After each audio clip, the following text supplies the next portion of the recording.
Welcome back. So now we are starting second chapter of civics, that is diversity in society. ठीक आहे, म्हणजे समाजातील विविधता. तर मग याच्यात आपण सुरुवात करूया. There are many languages, religions, cultures, customs and traditions in Indian society. Okay, म्हणजे काय तर भारतीय समाजात अनेकविध भाषा, धर्म, संस्कृती, चालीरीती, परंपरा आहेत.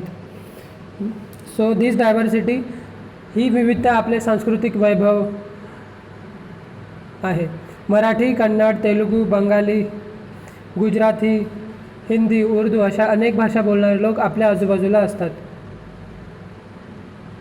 ते वेगवेगळ्या पद्धतींनी सणवार, उत्सव साजरे करतात. त्यांच्या पूजा उपासनेच्या चालीरीती वेगवेगळ्या आहेत. विविध ऐतिहासिक वारसा असलेले प्रदेश आपल्या देशात आहेत. त्यांच्यात विविधतेची देवाणघेवाण आहे. ठीक आहे. नेक्स्ट, आपल्या देशातील ही विविध समूह वर्षानुवर्षे एकत्र राहत असल्यामुळे त्यांच्यात एकतेची भावना निर्माण झाली आहे. So this feeling of oneness leads to unity in Indian society. Okay, so first question for homework is, what is it that shows the unity in Indian society?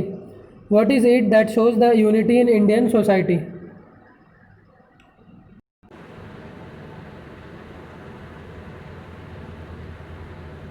So next, diversity is our strength.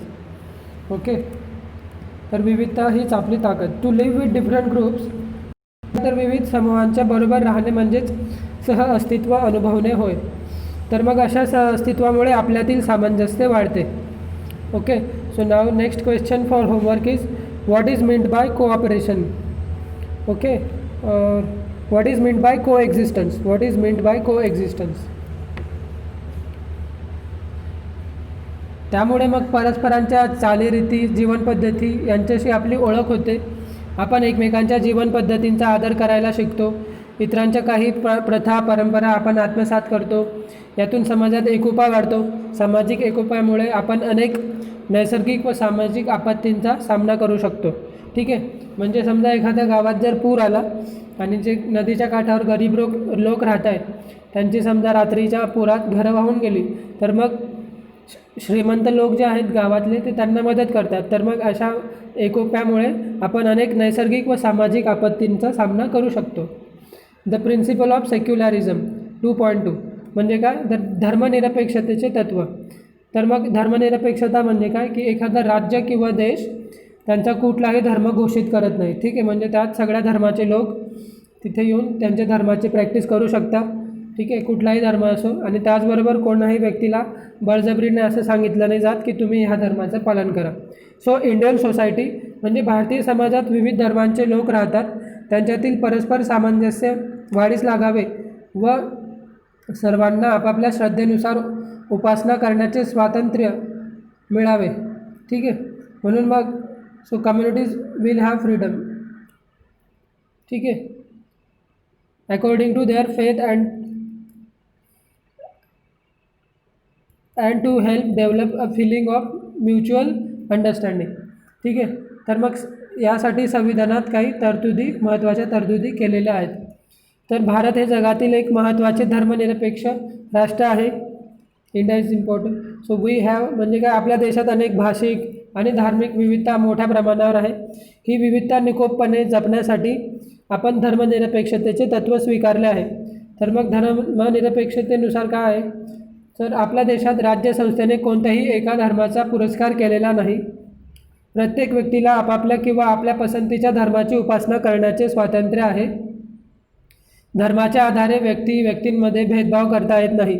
सर्व धर्मांच्या लोकांना राज्यसंस्थेकडून समान वागणूक दिली जाते. शिक्षण, रोजगार, सरकारी नोकरीच्या संधी सर्वांना उपलब्ध करून दिल्या जातात. त्यात धर्माच्या आधारे भेदभाव केला जात नाही. धार्मिक व भाषिक अल्पसंख्याकांचे संरक्षण करण्यासाठी ठीक आहे, there are special provisions in the constitution for protection of religious and linguistic minority.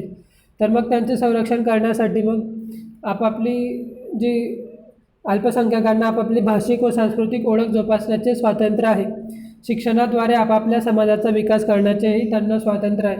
त्याचबरोबर धर्मनिरपेक्षतेच्या तत्त्वामुळे भारतीय समाजात धार्मिक सामंजस्य टिकून राहिले आहे.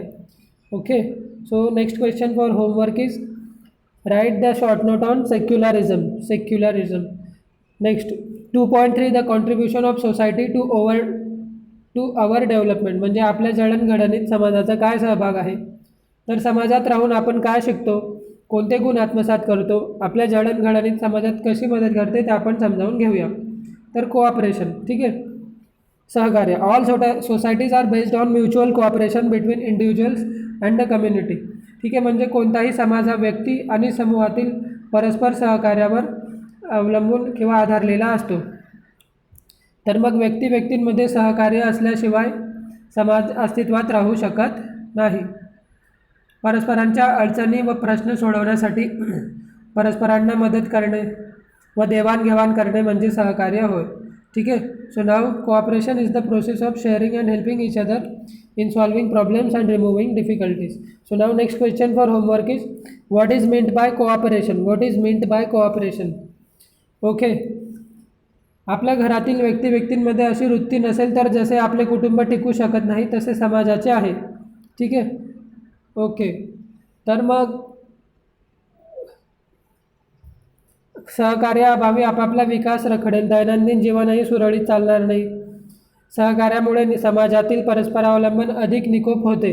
ठीक आहे. समाजातील सर्वांना सामावून घेता येते, सर्व घटकांना बरोबर घेऊन जाण्याची ती एक प्रक्रिया आहे. ठीक आहे. So let's discuss. We must cooperate with efforts aimed at. म्हणजे काय, तर आपल्या समाजातील जे दुर्बल व वंचित घटक आहेत, ठीक आहे, घटकांना व मुलींना शिक्षण घेण्यासाठी आणि त्यांच्या विकासासाठी आपण सहकार्य केले पाहिजे. त्यासाठी शासनाने आतापर्यंत कोणत्या योजना राबवल्या आहेत याची माहिती मिळवा. ठीक आहे. तर मग कोणत्या योजना आहेत, त्या योजनांची फक्त तुम्हाला 2 योजनांची नावं लिहायची. या घटकांच्या विकासासाठी तुम्ही काय कराल याची वर्गात चर्चा करा. चर्चेतील महत्त्वाचे मुद्दे इतर वर्गातील विद्यार्थ्यांपर्यंत पोहोचवा. सो सहिष्णुता आणि सामंजस्य म्हणजे काय, तर टॉलरन्स अँड अंडरस्टँडिंग. ठीक आहे. समाजात जसे just as there is a cooperation म्हणजे काय, तर समाजात जसे सहकार्य असते तसेच कधीकधी मतभेद, वाद आणि संघर्षही होतात. व्यक्तींमधील मते, विचार आणि दृष्टिकोन जुळले नाहीत तर मग वाद होतो, संघर्ष निर्माण होऊ शकतात. एकमेकांविषयी असणारे पूर्वग्रह किंवा गैरसमज हेही संघर्षाचे कारण असू शकते. तर मग दीर्घकाळ संघर्ष चालू ठेवणे हे कोणाच्याच हिताचे नसते. म्हणून मग तडजोड आणि समझोता यांच्याद्वारे व्यक्ती संघर्षाचे निराकरण करायला शिकतात. एकमेकांना समजून घेतले आणि सहिष्णुवृत्ती दाखवली तर संघर्ष मिटू शकतात. ठीक आहे. So how can the conflicts end? Okay. So conflicts end through by showing the spirit of tolerance, okay, and by mutual understanding. So an understanding attitude leads to a lot of new learning. ठीक आहे. मग सामंजस्यातून नकळतपणे आपण अनेक नव्या गोष्टी शिकतो, नवा विचार आत्मसात करतो, आपले सामाजिक जीवन अधिकाधिक समृद्ध बनायला त्याची मदत होते. ठीक आहे. मग आपल्यातील सहिष्णुता वाढवणे, सामाजिक स्वास्थ्य आणि शांतता टिकवण्यासाठी ही एक सोपी पद्धत शिकण्याची संधी समाजामुळे मिळते. ठीक आहे. So can you do it? You too may have made some compromises. म्हणजे तुम्ही अशा अनेक तडजोडी करत असाल की जसं की खाली अनुभव दिले, त्यांच्या आणखी काय अनुभवांची भर घालायची आपल्याला. सो सभागृह तुडुंब भरले आहे. जागा शोधणाऱ्या एका व्यक्तीला तुम्ही तुमच्या बाकावरील छोट्याशा जागेत सामावून घेता. ठीक आहे. So this is also cooperation, understanding, tolerance. आपण समजा बसमध्ये जातो आहे आणि दोघांच्या सीटवर 2 जण बसलेत आणि तिसरे कोणी म्हातारे आजी आजोबा आहेत, तर आपण लगेच उठून त्यांना किंवा काका काकू कोणी त्यांना लगेच उठून आपण त्यांना ते सीट बसायला देतो किंवा आपण त्यांना थोडी जागा देतो. सो दिस इज ऑल्सो तडजोड. ठीक आहे. You want a cycle with gears. म्हणजे तुम्हाला गिअर असणारी सायकल हवी आहे परंतु ताईच्या फीचे पैसेही भरायचे आहेत. तुम्ही तुमचा मग हट्ट बाजूला ठेवतात की ठीक आहे, ताईच्या ट्युशनची फी भरा, सायकल नेक्स्ट इयर. सो शेतीच्या बांधावरून शेजाऱ्याशी सुरू असलेला तुमच्या कुटुंबाचा वाद कोर्टात न जाता तुम्ही संपवला. शेजारचा सोपान आता तुमचा चांगला मित्र झाला. ठीक आहे. तर इथे झाली तडजोड. And opportunity to perform different roles. म्हणजे विविध भूमिका पार पाडण्याची संधी. समाजात आपल्या वाट्याला अनेक भूमिका येतात. एकच व्यक्ती अनेक भूमिका पार पाडत असते. प्रत्येक भूमिकेच्या काही जबाबदाऱ्या आणि कर्तव्ये ठरलेली असतात. कुटुंबात आणि बाहेर आपण या भूमिकांमुळे अनेकांशी जोडले जातो. आपल्या भूमिकांमध्ये अनेकदा बदल होत असतात. ठीक आहे. सो ट्राय दिस. विविध भूमिका पार पाडण्याची संधी काय आहे? तर आजची तुमची भूमिका स्पष्ट करणारे पुढील पृष्ठावरील चित्र पहा. 20 वर्षानंतर तुम्हाला कोणत्या नव्या भूमिका पार पाडाव्या लागतील त्याची चर्चा करा. ठीक आहे. आता आपण कोण आहेत? तर स्टुडंट आहेत, स्कूल स्टुडंट. आपण फ्रेंड्स आहेत, मित्रांचे.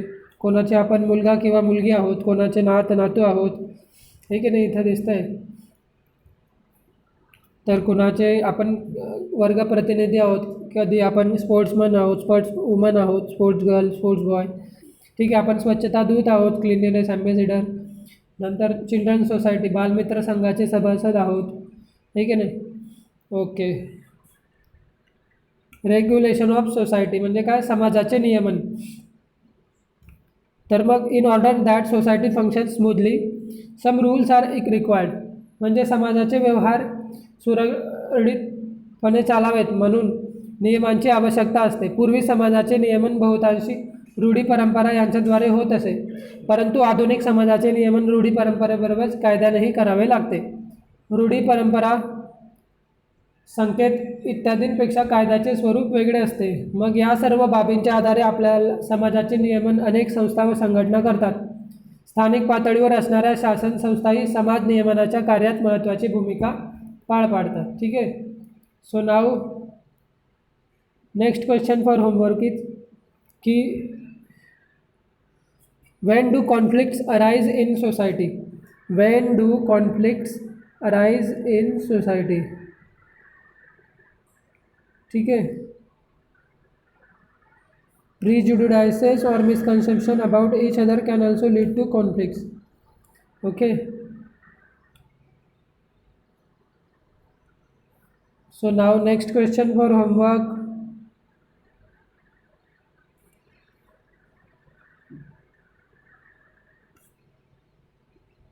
Okay, it is a process of inclusion and moving. Okay.